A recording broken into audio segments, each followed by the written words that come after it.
So hello guys, welcome back to my channel. So जैसा कि आपको पता है कि आपके भी एग्ज़ाम्स आने वाले हैं, ये एग्ज़ाम्स का सीज़न चल रहा है। So and the end what matters is CGPA। So I have decided to start a new series on one of the subject which is embedded systems. And इसमें मैं ना डिस्कस करूँगी सारी की सारी यूनिट्स, जिससे कि आपको लास्ट मिनट रिविजन में कोई भी दिक्कत ना आए। And I will try to keep the video short. अगर वीडियो जो है लॉन्ग हो गई तो मैं एक यूनिट को 2 वीडियोज़ में एक्सप्लेन कर दूँगी। ओके, सो बिना किसी देरी के चलो जल्दी से हम स्टार्ट करते हैं। तो देखो, सबसे पहले जो हम पढ़ने वाले हैं वो है टाइप्स ऑफ माइक्रो कंट्रोलर्स। ठीक है, सो अगर हम एम्बेडेड सिस्टम्स की बात करें ना, तो उसमें जो सबसे पहला जो क्वेश्चन आता है कि आखिर ये जो माइक्रो कंट्रोलर्स होते हैं उनके टाइप क्या क्या होता है। माइक्रो कंट्रोलर तो आई गेस आपको पता होगा क्या होते हैं, जो छोटे सा एक जो एम्बेडेड जिसमें सब कुछ होता है, CPU हो गया, रैम हो गया, रोम हो गया, वो जो चिप होती है उसको माइक्रो कंट्रोलर बोलते हैं। ठीक है, और अगर मैं बात करूँ एम्बेडेड माइक्रो कंट्रोलर की, तो जो एम्बेडेड माइक्रो कंट्रोलर है ना, उसमें सब कुछ होता है। एम्बेडेड माइक्रो कंट्रोलर में देखो, CPU होता है, रैम होती है एंड रोम होती है। ठीक है, एंड और इसके अलावा कुछ पेरिफेरल्स भी होते हैं। एंड ये जो सारे चीज़ें होती हैं ना, ये एक सिंगल चिप पे माउंटेड होती हैं। ठीक है, तो अगर मैं इसके एक इंटरनल स्ट्रक्चर की बात करूँ तो इसमें क्या क्या होता है। उसमें एक CPU होता है। CPU में हमारे क्या क्या होता है, एक तो होता है ALU और दूसरा होता है हमारा प्लस कंट्रोल यूनिट। ठीक है, ये दोनों जो होती हैं ये होती हैं। ठीक है, फिर उसके बाद अगर मैं बात करूँ रैम की, तो रैम जो होती है हमारी बेसिकली होती है इसमें डेटा स्टोरेज के लिए। ठीक है, एंड अगर मैं बात करूँ इसमें रोम की, सो जो हमारी जो रोम होती है ना, इसमें फ्लैश वाली रोम होती है, ये बेसिकली होती है हमारी प्रोग्राम स्टोरेज के लिए। ओके, सो ये वाली जो होती है रोम, ये होती है हमारी प्रोग्राम स्टोरेज के लिए। ठीक है, एंड अगर इसमें पेरिफेरल्स की बात करूँ तो पेरिफेरल्स इसमें कौन कौन से होते हैं हमारे, एक तो होता है टाइमर्स। ठीक है, टाइमर्स होता है, IO पोर्ट्स होते हैं एंड इंटरप्ट्स होते हैं। ठीक है, एंड इन सबको हम बोलते हैं सम अप में पेरिफेरल। ठीक है, तो हमारा जो एक एम्बेडेड माइक्रो कंट्रोलर होता है, ये हो गई उसकी एक छोटी सी डेफिनेशन कि वो आखिर होता क्या है। उसमें CPU होता है, रैम होता है, रोम होता है, पेरिफेरल्स होते हैं, और ये सब ना एक सिंगल चिप पे होती हैं। ठीक है, अगर मैं इसके की कैरेक्टरिस्टिक्स की बात करूँ ना, तो एक मिनट मैं यहाँ पे इसको स्क्रॉल कर लेती हूँ थोड़ा सा। ओके, सो अगर मैं बात करूँ इसकी कैरेक्टरिस्टिक्स की, तो जो इसकी सबसे पहली कैरेक्टरिस्टिक होती है वो ये होती है कि इसका जो डिज़ाइन होता है बहुत ही कॉम्पैक्ट होता है। अब आपको जैसा मैंने बताया कि इसमें क्या होता है ना, सब कुछ जो कंपोनेंट होते हैं वो एक चिप पे होते हैं। ठीक है, तो ऑब्वियसली अब जब सब कुछ एक ही चिप पर है तो डिज़ाइन तो कॉम्पैक्ट हो गई। ठीक है, अब इसका कॉम्पैक्ट डिज़ाइन होता है, इसकी जो कॉस्ट होती है वो काफ़ी ज़्यादा लो होती है, एंड मतलब काफ़ी ज़्यादा भी नहीं, but as compare to others low होती है। ठीक है, एंड देन इसका जो एग्जीक्यूशन होता है वो काफ़ी फास्ट होता है, तो faster execution, and it is used in basically dedicated systems. Okay, it is used in dedicated systems. ठीक है, तो फास्ट एग्जीक्यूशन होती है क्योंकि इसकी कोई एक्सटर्नल मेमोरी नहीं होती है, सब कुछ उसमें ही होता है। ठीक है, तो अब बात कर लेते हैं इसके एग्जांपल्स की। जो हमारे एम्बेडेड माइक्रो कंट्रोलर्स हैं वो उनके एग्जांपल्स क्या हैं, इसमें कौन कौन से आते हैं। ठीक है, तो जो सबसे पहला आता है, बहुत ही फेमस वाला है, तो आपको पता ही होगा, ये है हमारा 8051 microcontroller. And then we have in this category is PIC 16F877A, and the third is the ATmega।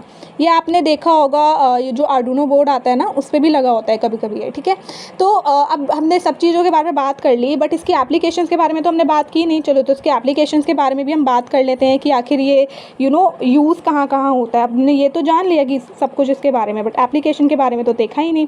तो चलो एप्लीकेशंस के बारे में बात कर लेते हैं। तो अगर मैं इसके एप्लीकेशंस की बात करूँ ना, तो ये जो माइक्रो कंट्रोलर होता है हमारा एम्बेडेड माइक्रो कंट्रोलर, बेसिकली ये जो होता है हमारा, एक तो यूज़ होता है वॉशिंग मशीन्स में। ठीक है, एंड ये यूज़ होता है हमारा ट्रैफिक लाइट्स में,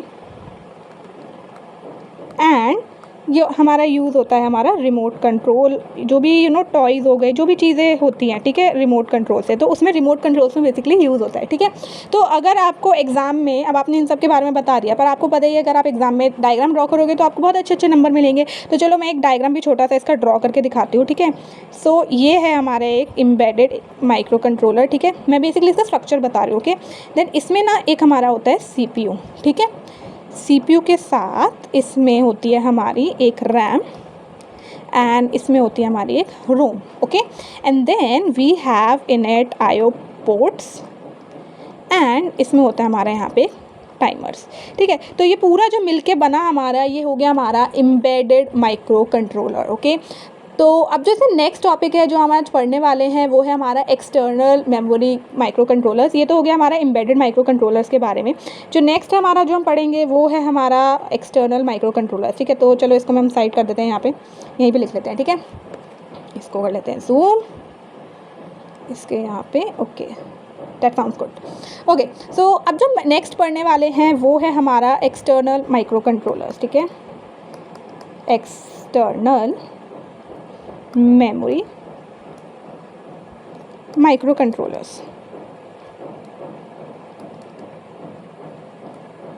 ओके, सो अब इसकी अगर मैं बात करूँ ना, तो जो माइक्रो कंट्रोलर जो कि एक्सटर्नल रैम और रोम को यूज़ करता है उसे हम एक्सटर्नल मेमोरी माइक्रो कंट्रोलर बोलते हैं। इसमें यहाँ पे लिख देती हूँ मैं, यूजेस एक्सटर्नल रैम और रोम। ओके, एंड ये किससे कनेक्टेड होता है? जो कि कनेक्टेड होते हैं वाया बसेस। अब ये ऑब्वियसली ये ट्रांसपोर्ट वाली बसेस नहीं है, ये नेटवर्क वाली बसेस हैं। ओके, सो जोक्स अपार्ट, अब इसके बात कर लेते हैं हम स्ट्रक्चर की। तो अगर मैं इसकी स्ट्रक्चर की बात करूँ ना, तो इसमें भी एक सीपीयू होता है। ओके, सो इसमें क्या क्या होता है? इसमें एक हमारा होता है सीपीयू। ठीक है, सीपीयू होता है, एंड देन मेमोरी होती है जो कि एक्सटर्नली कनेक्टेड होती है, क्योंकि जैसा कि आप नाम में देख रहे हो एक्सटर्नल मेमोरी, तो इसमें जो मेमोरी होती है ना वो एक्सटर्नली कनेक्टेड होती है। एंड ये जो हमारी एक्सटर्नल मेमोरी होती है ना, लिख देती हूँ यहाँ पे मैं, एक्सटर्नल मेमोरी। एंड ये जो एक्सटर्नल मेमोरी होती है ना, इसमें हमारे कुछ कंपोनेंट्स होते हैं। ठीक है, तो इसमें हमारी जो होती है, सबसे पहला जो होता है वो होता है हमारा एड्रेस बस। ठीक है, एंड देन इसमें होती है हमारी डेटा बसेस, एंड देन इसमें होते हैं हमारे कुछ कंट्रोल सिग्नल्स। ओके, सो इसको मिला के पूरा ये बन जाता है हमारा एक्सटर्नल मेमोरी माइक्रो कंट्रोलर। अब चलो बात कर लेते हैं जल्दी से इसकी कैरेक्टरिस्टिक्स की, कि इसकी कैरेक्टरिस्टिक्स क्या क्या होती है हमारी एक्सटर्नल मेमोरी माइक्रो कंट्रोलर की। सो अगर मैं इसकी कैरेक्टरिस्टिक्स, तो अगर मैं इसकी कैरेक्टरिस्टिक्स की बात करूँ तो सबसे अब देखो, जो मेमोरी है वो हमारी बाहर से कनेक्टेड है, तो ऑब्वियसली हमारा जो मेमोरी की कैपेसिटी होगी वो ज़्यादा होगी as compare to other microcontrollers. तो इसकी जो मेमोरी कैपेसिटी होती है वो ज़्यादा होती है, सो लार्जर मेमोरी कैपेसिटी। देन अब इसकी मेमोरी ज़्यादा है तो ये स्लो भी होगा, क्योंकि ये काफ़ी ज़्यादा मेमोरी को स्टोर कर रहा है, so it is slower then the embedded.